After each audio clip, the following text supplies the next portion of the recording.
What if the true killer in a brutal winter isn't the biting wind or the endless snow? Most people imagine piles of firewood. They think about thick wool blankets or how well their walls hold back the cold. They picture a stove, burning hot, lasting through the night. But there's one thing almost no one considers. It's the ground beneath your feet. This forgotten factor was the real danger, the one that killed people by the hundreds in the Northern Territories during the winter of 1886. They never thought about what the earth itself could do when a human being was wise enough or desperate enough to ask it for help. This is the story of a woman who asked. The earth answered. Her name was Ingrid Halvorson. In the autumn of 1884, she was 31 years old. She lived alone on 19 hectares of open prairie in the northeastern corner of Dakota Territory.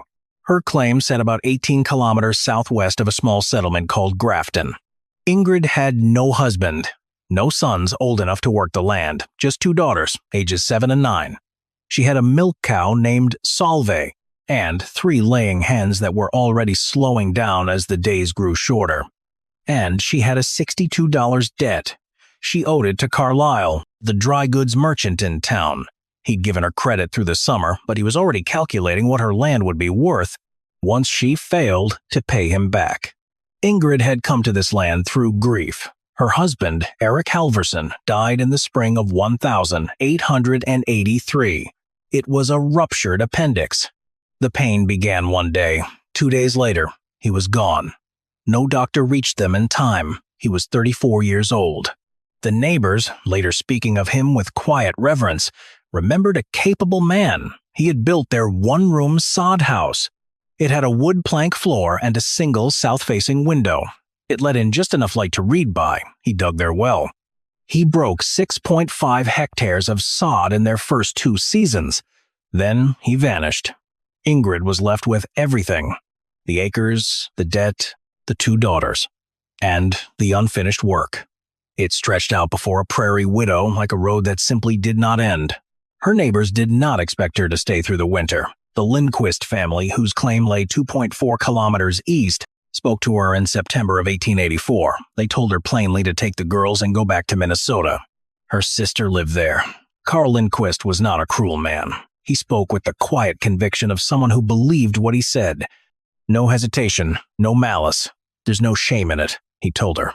He stood at the edge of her yard, hat in his hands. A woman alone with 2 children this far out, with what's coming. There's no shame in going. Ingrid thanked him for his concern. She did not go.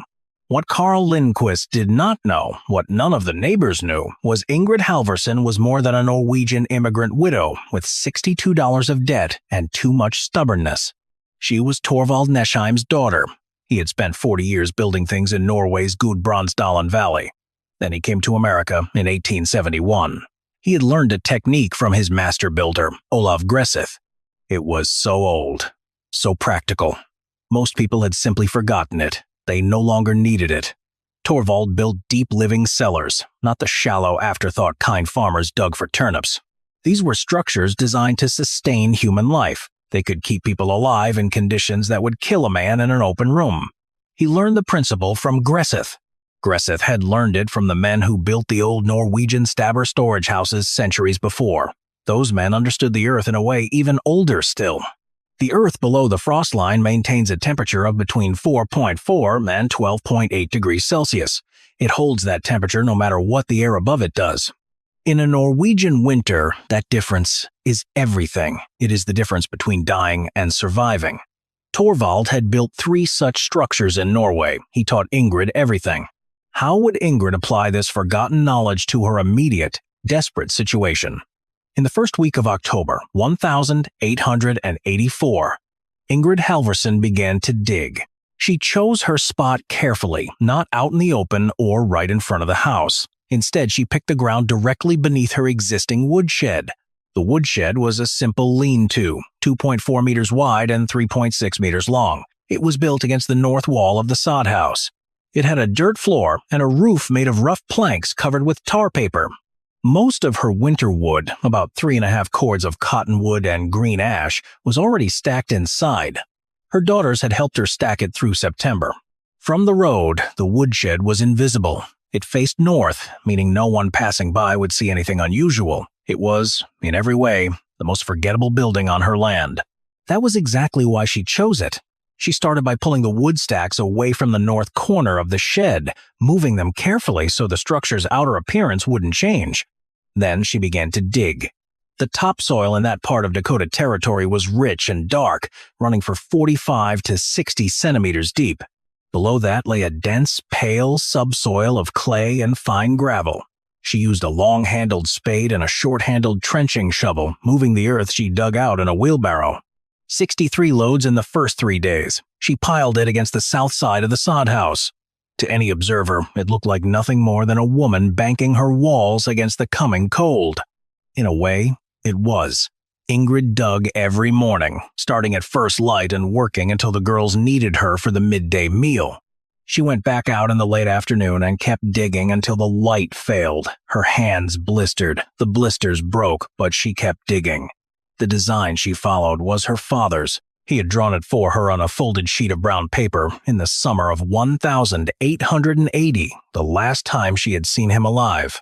Torvald Nesheim was 61 then, still strong, but he was starting to move with the carefulness of a man who no longer took his body for granted. He had sat with her at their farmhouse kitchen table outside Street Paul. He drew the cross-section of the structure like an engineer drawing a bridge. There were measurements, notes, and small arrows showing the direction of airflow. The main chamber was to be 2.4 meters deep from the surface, 3 meters long, and 2.1 meters wide. The walls had to be vertical, cut cleanly into the subsoil. The ceiling would be made by laying 15 centimeters round timbers, or the closest thing she could find, across the full width of the chamber. These timbers would then be covered with a layer of loose straw, 30 centimeters deep. Over the straw, she would put 45 centimeters of tamped excavated earth. The floor was to be bare packed earth, no wood, no stone, no insulation of any kind, just bare earth. This way, the thermal mass of the ground itself could radiate upward into the space. For ventilation, there would be one 10-centimeter shaft. It would angle at 45 degrees from the chamber's ceiling to the surface outside the woodshed's north wall. Its opening would face slightly downward. This position meant the prevailing west wind would draw air across it, creating a natural draft. Cold air would not fall directly into the chamber. The entrance was a trapdoor set in the woodshed floor. It would be framed with 5 centimeters planks. It would have leather hinges. When closed, it would be covered with a thin layer of dirt and a scattering of wood chips, making it impossible to tell apart from the shed floor around it. Ingrid reached the required depth of 2.4 meters on the 9th day of digging. She had moved about 4.1 metric tons of earth. Her lower back ached, an ache she could feel in her teeth when she turned over in her sleep. The timber for the ceiling presented the most significant challenge she faced in the entire construction. There were no 15 centimeters round timbers readily available on the open prairie of northeastern Dakota Territory in 1884. But Ingrid knew where to look. A stand of mature cottonwood trees grew along a small creek that ran through the Lindquist claim, 2.4 kilometers to the east. Carl Lindquist had given Ingrid permission that spring to cut any deadfall she found there. She had thanked him then, not yet knowing how she would use his offer. On a cold morning in the second week of October, a hard frost made the creek bottom firm enough to work on. Ingrid cut 7 cottonwood poles, each about 2.4 meters long and between 12 and 18 centimeters wide. She hauled them back to her claim on a sled, 2 poles per trip. Solve, the cow, was her draft animal, pulling the sled in place of a horse. Each round trip covered about 4.8 kilometers. Ingrid made 4 trips in 2 days. On October 14th, she laid the 7 cottonwood poles across the width of the chamber. She set them into notches she had cut into the subsoil walls, placing them at the right depth. Each pole rested with its full surface against the earth. They could not shift or roll. She packed the gaps between the poles with strips of old burlap sacking, soaking the burlap in water and letting it freeze solid. Her father had called this technique frost mortar. It would hold through the winter and could be cleared away in spring without damaging the timbers. Over the poles, she spread straw. It was the last of a bale she had planned for Solve's winter bedding. She added dry grass she had cut from the low ground near the creek. She spread it in an even layer across the full ceiling surface, 35 to 38 centimeters deep. Over the straw, she replaced the excavated earth. She tamped each layer down with the flat back of her spade and the heel of her boot. When she finished, the surface of the woodshed floor above the chamber was 20 centimeters higher. It was barely noticeable. Anyone would think it was just settling earth and debris. She spread wood chips over the disturbed area and restacked her wood supply on top of it. On October 17th, she framed the trapdoor. She used 5 by 15 centimeters lumber she had bought in Grafton in August, telling people it was for repairing the house floor. It was a plausible purchase for a widow with a deteriorating homestead. The door itself was cut from the same lumber. 2 pieces were face-nailed together for thickness. A recessed pull ring was made from a bent nail and a short length of harness leather. When closed and covered with dirt and chips, it was completely invisible. She tested it 6 times before she was satisfied. Her 9-year-old daughter, Astrid, walked across the woodshed floor twice without detecting it. Ingrid bored the ventilation shaft on October 19th. She used a long-handled auger she'd borrowed from the Lindquist farm. She told Carl Lindquist she needed it to bore drainage holes through the base of her water trough. This was true enough, and she did use it for that before returning it. The shaft ran at a 45-degree angle through the north wall of the woodshed. It emerged outside 15 centimeters above ground level. Its opening faced slightly downward. The woodshed's wall base partially shielded it from direct wind. Her father had clearly explained the principle. A shaft angled at 45 degrees, with a slightly downward-facing opening on the cold side of the structure, would use the Venturi effect of passing wind. This would draw stale air out of the chamber instead of forcing cold air in. In still conditions, the natural convection of warmer air inside the chamber would create enough upward draft to maintain ventilation. She tested the principle with a lit candle held at the base of the shaft. The flame bent steadily inward toward the shaft. This told her the draw was working. The small oil lantern she planned to use inside the chamber would, under normal conditions, raise the temperature of the enclosed space by 4 to 7 degrees Celsius above the ground temperature. Her father had told her that the ground temperature at 2.4 meters deep in that region in winter would hold between 5 and 9 degrees Celsius, no matter what the surface conditions were.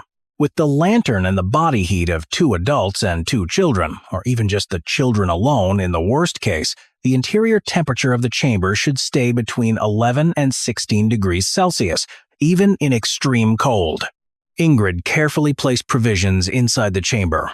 18 kilograms of dried beans, 14 kilograms of cornmeal, a 5 kilogram slab of salt pork wrapped tight in oilcloth, 12 liters of preserved vegetables in sealed glass jars, a 1.9-liter tin of lard, 2 wool blankets, a change of heavy clothing for each of them, matches, 4 candles, a small oil lantern with 1 liter of lamp oil, and her father's hand-copied drawings.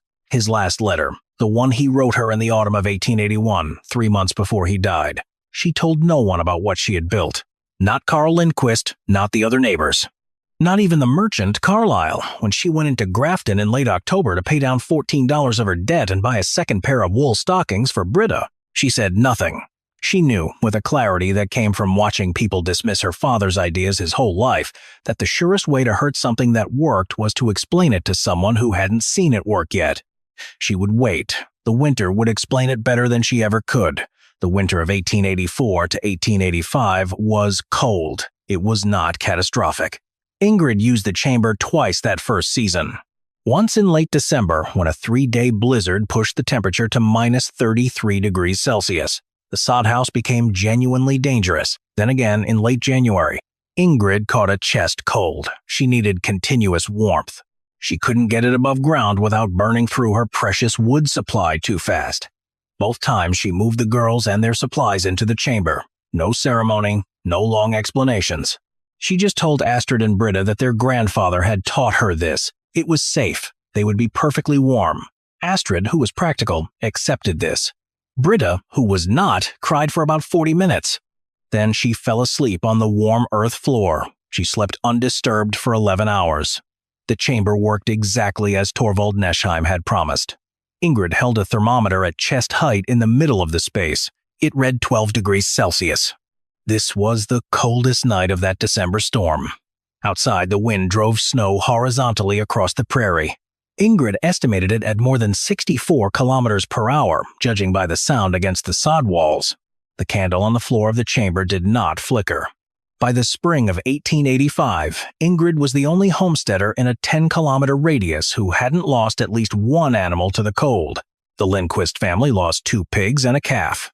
Einar Grandal, a Norwegian bachelor 5 kilometers to the northwest, lost 7 of his 8 sheep. A sudden temperature drop in February caught him without enough bedding straw. His barn roof partly collapsed under the snow. The Petersons, a newer family from Wisconsin, had built a small frame house with walls only 10 centimeters thick. Their stove cracked. They burned through their last firewood trying to stay warm. They spent the last 6 weeks of winter living with the Lindquists. None of them knew about the chamber under Ingrid's woodshed. None thought to ask how she had managed so well. What they decided, and this is what people decide when they cannot explain a woman's competence, was that she had been lucky. Carl Lindquist said as much to his wife. His wife told the Peterson woman. The Peterson woman mentioned it to Ingrid herself one afternoon in April. Her tone was friendly. It was the community's way of letting you know what it had decided about you. Ingrid had been lucky. The winter had not been so bad, really. She had managed.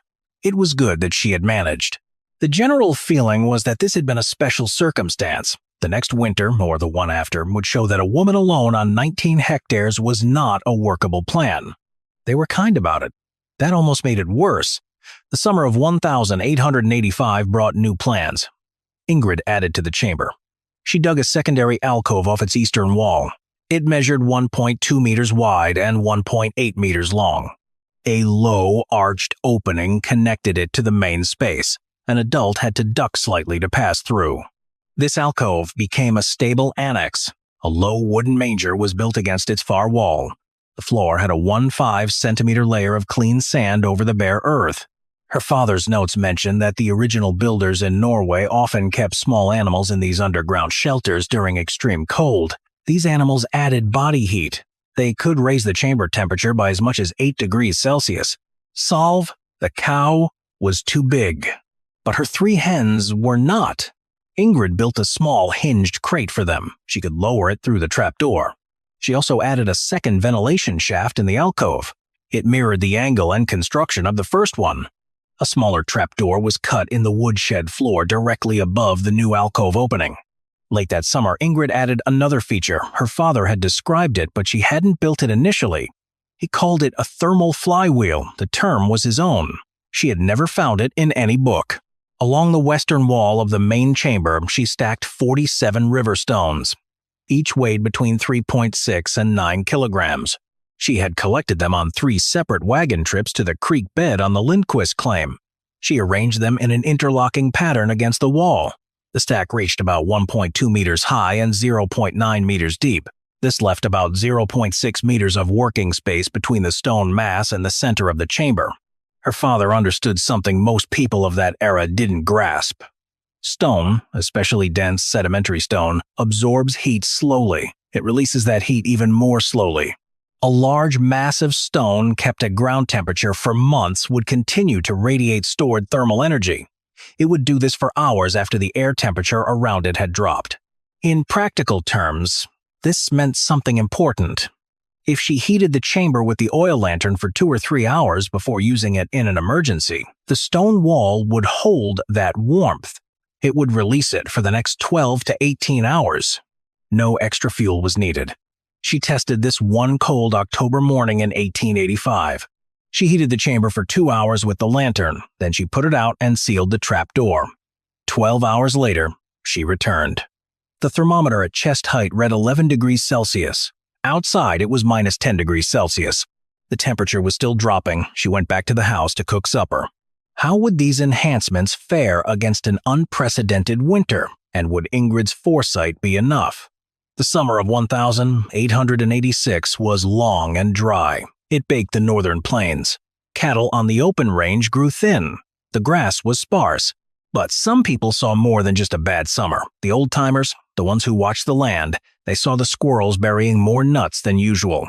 They saw muskrats building their homes higher, thicker. The birds that always flew south early left 2 full weeks ahead of schedule. Ingrid Halverson saw all of it, and she saw other things too. She noticed the ground froze hard in the first week of November. That was 3 weeks earlier than the year before. Then, on November 13th, the first snow fell. It left a crust that didn't melt. It didn't even soften. By the second week of November, Ingrid began her quiet work. She didn't make a fuss. She simply moved another 14 kilograms of dried food into the chamber. She filled the lamp oil tin to the top. She brought in a fourth stone from the creek, a flat piece of dark shale. She wedged it into the top of her thermal wall. She checked every joint in the ceiling timbers. 2 sections of frost mortar had cracked over the summer. She replaced them with fresh packed clay. The hen's laying crate, that went into the alcove for good. Then, on the 17th of November, 1886, the first serious storm hit. It wasn't the biggest storm of the winter, but it was the first real warning. For 3 days, the temperature never went above -9 degrees Celsius. Winds blew steady out of the northwest at 40 to 55 kilometers per hour. The wind chill, though no one used that term yet, made it feel like -45 degrees Celsius or colder on anything exposed. Ingrid kept herself and the girls in the sod house for the first day. She fed the stove carefully. She watched her woodpile with the sharp eye of a woman who knows every stick counts. On the second day, by mid-morning, the house inside was 3 degrees Celsius. The stove was burning wood so fast, she knew her above-ground supply would be gone in another 20 hours. She made her decision then. No drama. She told the girls to put on their thickest wool. She tied a rope from the house door to the woodshed door, a safety line in the whiteout. She led them across the 3.6 meters of open ground in under a minute. Then, one by one, she lowered them through the trapdoor into the chamber.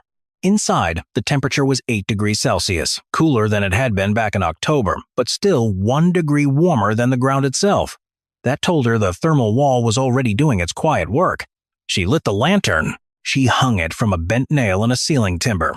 Then she pulled the trapdoor closed. She seated the wooden locking bar across its underside. She settled against the stone wall, a wool blanket draped over her shoulders. Her younger daughter's head rested in her lap. Britta, who had learned not to cry by now, asked if they would be all right. Ingrid told her yes. Not the way people say yes when they are hoping, but the way people say it when they know. The lantern had been lit for only 2 hours. In that short time, it raised the chamber's temperature to around 14 degrees Celsius. The hens, tucked away in their alcove crate, clucked softly, a calm sound. Ingrid extinguished the lantern then. She needed to save the oil. By morning, the temperature inside had dropped, but not by much. With only the thermal wall and the 4 of them generating heat, it settled at exactly 10 degrees Celsius. She lit the lantern again. For another 2 hours, the flame glowed. The chamber stayed at 13 degrees Celsius. Then she put it out. The storm raged on above them for another 31 hours. Down below, they ate. They slept. Ingrid told the girls the old stories Thorvald Nessheim had told her when she was young. They were warm. On the afternoon of the 3rd day, the storm finally broke. Ingrid climbed out through the trapdoor. She pushed the woodshed door open against the fresh, packed snow. Then she walked to the house to see what the blizzard had left behind. The stove was cold, of course. The water bucket had frozen solid. A new crack had formed in the lower left corner of the window, a stress fracture from the relentless wind. None of this was a problem. She restarted the stove. She melted the frozen water. Then she put on a pot of beans. An hour later, the girls came up from the chamber. They were warm, not a scratch on them. Astrid went straight to the barn to check on Solve the cow. What Ingrid did not know yet, what none of them on the scattered claims of Pembina County knew yet, was that this first storm was only a warning. The winter of 1886 to 1887 would become known to those who lived through it simply as the hard winter. It truly began in January of 1887. A series of blizzards struck one after another. Each one lasted between 2 and 4 days. The breaks between them were barely 48 hours long. Not enough time for temperatures to rise, not enough time to move supplies, not enough time for anyone to rest. This chamber was their shelter, but the storm outside was just getting started. The storm on January 9th of 1887 brought conditions that tested everything. At Grafton, the temperature plunged to about -39 degrees Celsius. It stayed there for 60 hours. The wind howled at 76 kilometers per hour, measured by the station agent. Exposed cottonwood trees split from the extreme cold. Inside Ingrid's sod house, right next to her stove, the ink in her pen froze solid in its inkwell. The cold was a killer. A man trying to walk the 3 kilometers between Grafton and the settlement at Forest River never made it. They found him frozen stiff on the road. The Lindquist family, Ingrid's closest neighbors, faced their own disaster. On that same night, the north wall of their woodshed gave way. It buckled under the heavy snow. Their cut and split firewood scattered across the yard. The blizzard immediately buried it under 90 centimeters of snow. Carl Lindquist, a resourceful man, spent 4 hours out in that storm. He tried to salvage what he could. His wife eventually pulled him back inside. Both his feet already showed the white patches that came before serious frostbite. By the next morning, January 10th, the Lindquist family had perhaps 6 hours of heating fuel left. Outside, the temperature held steady at about minus 35 degrees Celsius. Carl Lindquist came to Ingrid's door at noon on January 10th. He didn't call ahead. There was no way to call ahead in those conditions. You either went or you didn't go. The choice meant the difference between living and dying. He walked the 2.4 kilometers from his claim to hers in about 45 minutes. He had a horse blanket tied over his coat and rags wrapped around his boots. For the last 20 minutes, he couldn't feel his toes. He knocked. Ingrid opened the door. He looked at her for a moment and then said with the specific brevity of a man who has just used most of his reserves that he needed help. She told him to come in, get warm. Then she told him to go back and bring his family. How would Ingrid accommodate an entire family in her secret chamber, and what would their reaction be to her hidden sanctuary? 2 hours later, the Lindquist family arrived at Ingrid's homestead. Carl had made the trip back, then the whole family made the journey again, moving at a pace the children could handle. What they found there was not the scene of desperation they might have expected. Ingrid was ready. The woodshed door stood open. A rope guide stretched from her house to the shed entrance. Inside, the chamber was fully prepared. The lantern was lit. The stone wall had been preheated for 2 full hours. Both ventilation shafts were tested and drawing air. She had even spread the second wool blanket from the chamber's storage across the floor. The hens were moved to the far corner of the alcove, making extra room. Anna Lindquist climbed down through the trapdoor. She straightened up in the warm space below ground. The ambient temperature wrapped around her. This was after 3 hours of walking in about minus 34 degrees Celsius. She didn't speak for almost a minute. Then she turned to Ingrid, who had come down last and was pulling the trapdoor closed above them. Anna asked the only question that made sense. "How long have you had this?" "Since October of 1884, Ingrid said. The chamber held 10 people, Ingrid and her 2 daughters, and the Lindquist family of 6. They stayed for the next 70, 2 hours. The lantern burned in shifts, 2 hours on, 4 hours off, to save oil. Inside, the temperature never dropped below 9 degrees Celsius during that time. It reached 16 degrees Celsius on the second evening. All 10 bodies resting there contributed their warmth to the enclosed space. The oil held. The provisions held. The hens even laid 2 eggs on the second morning. 10-year-old Astrid Halverson announced it with an expression of quiet triumph that no one who was present ever forgot. The community started to gather. On January 12th, the temperature outside climbed to about minus 22 degrees Celsius. The wind died down to under 24 kilometers an hour. It wasn't warm. It wasn't safe to stay outside for long. But it was survivable. Einar Grøndahl, a bachelor from a claim 5 kilometers northwest, arrived at noon. He rode a horse he had kept alive by bringing it into his kitchen. He had heard through some mechanism of frontier communication that operated across even the most severe conditions that there was warmth at the Halverson place. He didn't ask questions. He tied his horse to the woodshed post. He walked through the woodshed door, found the trap door, now visible because Ingrid had stopped hiding it in the emergency, and climbed down. He sat on the chamber floor for 3 hours. He didn't say a word. He only remarked once that it was warmer underground than it had been in any house he had slept in that winter. The Peterson family arrived the next morning. They had spent the worst of the storm at the Lindquist house. Now they needed somewhere warmer. Their own house was damaged and barely livable. 2 other families arrived in the days that followed. The Solbergs came from 3 kilometers south. An elderly couple named Brustad arrived too.